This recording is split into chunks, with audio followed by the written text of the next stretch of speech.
Diputado Pedro Galimberti tiene la palabra. Vamos, Pedrito. Gracias, presidente.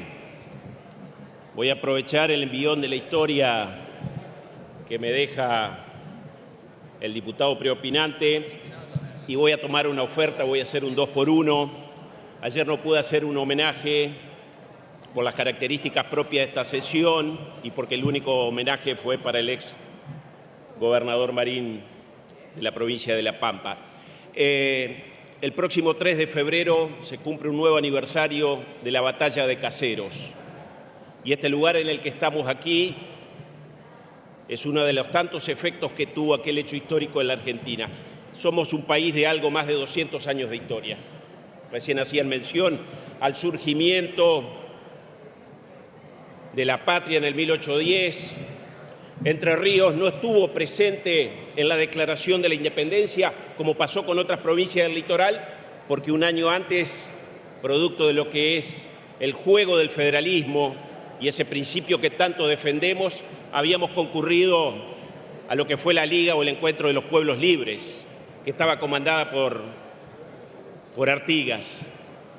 Y hago esta pequeña reseña histórica porque a veces da la sensación que muchos piensan que llegaron hasta acá por méritos propios, y seguramente lo deben tener en los tiempos actuales.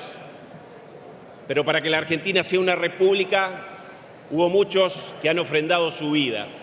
Y ese 3 de febrero de 1852 ha tenido esa característica. Fue un hecho histórico, pero que marcó un antes y un después, porque significó, a partir de esa batalla, el inicio de lo que fue el proceso de organización del Estado argentino. Un Estado argentino que, como algunos han dicho aquí, tenía provincias que preexistían, había tratados que habían sido preexistentes y que significaban, en definitiva, la lucha por muchas de las cosas que aún hoy estamos llevando adelante. Acá se habla constantemente del federalismo. Una de las cuestiones por la que se llegó a luchar en aquella batalla tenía que ver con la navegación de los ríos, lo mismo que habíamos firmado luego de la batalla de Cepeda en el Tratado de Pilar. Y el río no era porque los argentinos de aquella época tomaban una piragua y se iban al Uruguay o al Paraná. El río significaba la vía de entrada y salida para los productos del interior profundo y significaba, sobre todo para el gran puerto, para Buenos Aires, la caja, donde recaudaba por la entrada y por la salida. Y digo esto porque esa Constitución, ya que tanto hablamos de Alberdi, que acá continuamente se lo está trayendo, y que me parece muy bien, en la de 1853, estableció cosas que son tan sencillas. Muchos de los enredos que a veces tenemos, me parece que si lo buscamos en la Constitución lo estaríamos resolviendo. Concretamente, pasa muy rápido el tiempo, el artículo 1 estableció para la nación argentina la forma representativa, republicana y federal. La representativa somos nosotros, los que estamos aquí, elegidos por nuestro pueblo. Este Congreso, esta Cámara de Diputados, que es un mosaico de la expresión de la sociedad argentina de hoy, donde hay tercios, donde hay partidos provinciales que tienen representación. La republicana, tan bastardeada, tan fácilmente bastardeada por algunos. Nos han llamado a los diputados de la Nación en algunos días colaboracionistas, dialoguistas, coimeros, valijeros. Pero ¿saben qué?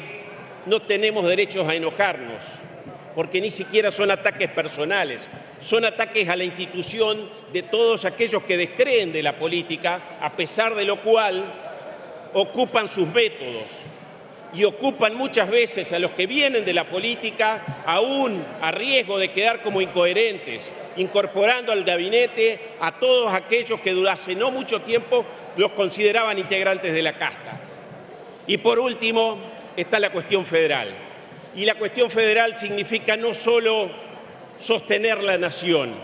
Aquí se habla constantemente de que necesitamos equilibrar las cuentas. Coincido plenamente.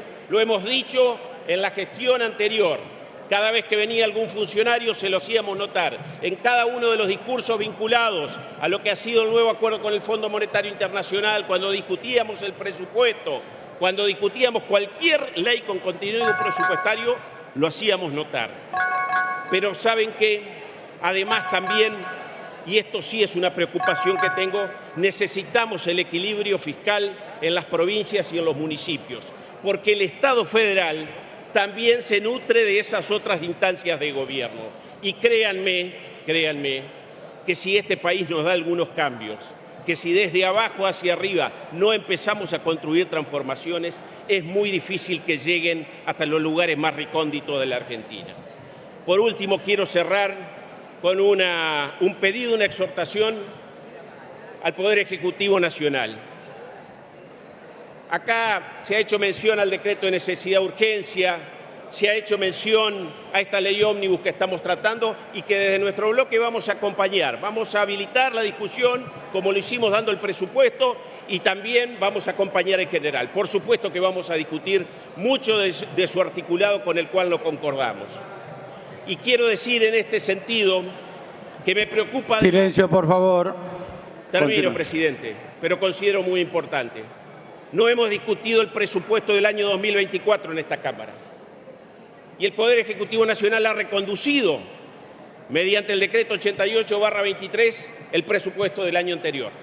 Con la dinámica inflacionaria de este país, todos los que estamos aquí tenemos que ponernos en alerta, porque probablemente en 4 o 5 meses, producto, insisto, de la inflación heredada, más algunas medidas de este gobierno que no han contribuido a mitigarla, vamos a tener graves problemas en las provincias, en las instituciones públicas, en las universidades nacionales. Debemos tener allí un compromiso importante. Y advierto en esto, no solo en el proyecto de ley, sino en este mecanismo de la reconducción del artículo 88 del Ejecutivo Nacional, una forma de concentración de los recursos en el Gran Puerto, en el Gobierno Nacional, y no quiero que la billetera y la posibilidad de achicar el déficit en la nación termine significando para nuestros estados provinciales y municipales la no posibilidad de afrontar sus obligaciones.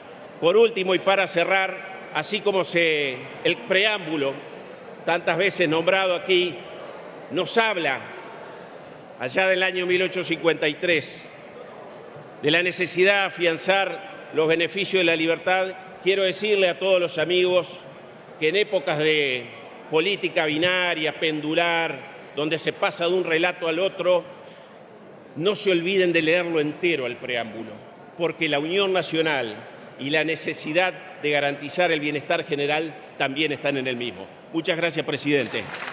Gracias, diputado.